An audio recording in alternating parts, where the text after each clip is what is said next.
Danes je pomemben dan za Slovensko vojsko, saj prevzemamo uporabo pomemben objekt, ki bo bistveno prispeval k zagotavljanju boljših pogojev za doseganje usposobljenosti pripadnikov Slovenske vojske.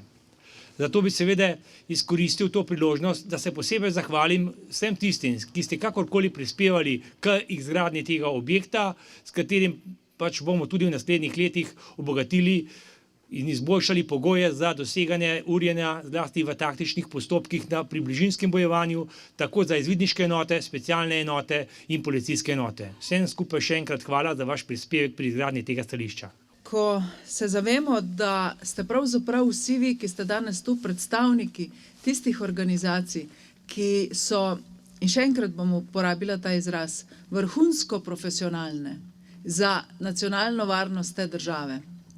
In ko se vsi skupaj zavedamo, da je objekt, pred katerim stojimo, namenjen temu, da bo vaša profesionalnost, čeravno ne vselej spoštovana v tej državi, da bo ta profesionalnost še višja, še boljša, ker se vi zavedate, da je treba graditi na tej profesionalnosti, ne glede na to, ali spoštujemo politiki, javnost, to vaše delo ali ne. Vi se zavedate, vi dobro veste, da je treba, ko gre za varovanje države, to državo varovati z vsem znanjem, sposobnostmi, ki jih imate v človeškem dejavniku in pa ki jih lahko nudijo takšne kapacitete, kot je danes tukaj pred nami.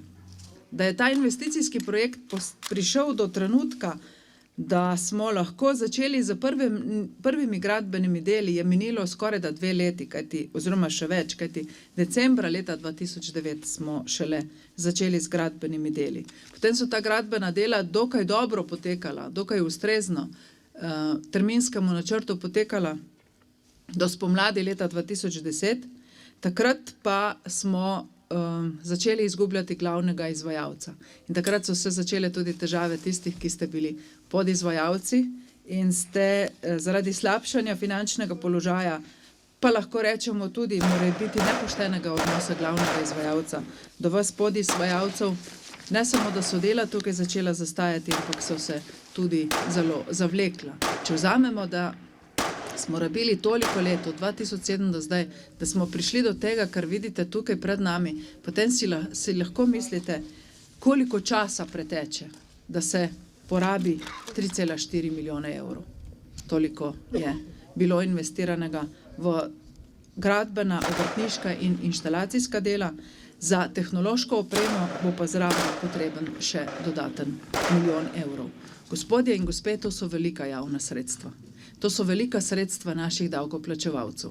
Z velikimi mukami smo jih zbrali skupaj v vseh borbah z raznimi rebalansi na Ministrstvu za obrambo v našem obrambnem proračunu. Ne samo z integralnimi sredstvi, ampak tudi z namenskimi sredstvi. To pomeni, da smo odprodajali drugo premoženje, da smo lahko prišli do sredstev, s katerimi smo dokončali ta projekt. V krizi, ki nas je doletela v obdobju od leta 2008 dalje, smo poskušali ne odpirati novih projektov na Ministrstvu za obrambo, ampak predvsem zaključiti tiste, ki so bili že začeti in so kazali upanje, da jih bo mogoče dokončati, pa če tudi na način, da smo, kot rečeno, postrgali čisto vse možne rezerve, ki so bile v proračunu. Vsi, ki ste tu, ste pravzaprav iz takšnih enot, da je vaše preživetje odvisno od sodelovanja z drugimi, bodisi vojaškimi, bodisi policijskimi silami. Vi razumete, kaj pomeni imeti znanja in izkušnje tujcev. Vi razumete, kaj pomeni, da svoje znanje in izkušnje preneseš v druge sile, varnostne in obrambne sile drugih držav.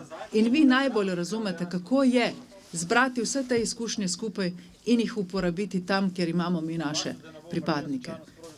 Hvala vsem za vse.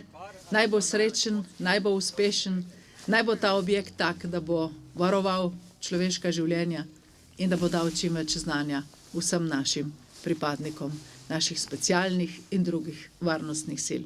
Srečno in velika hvala za vse.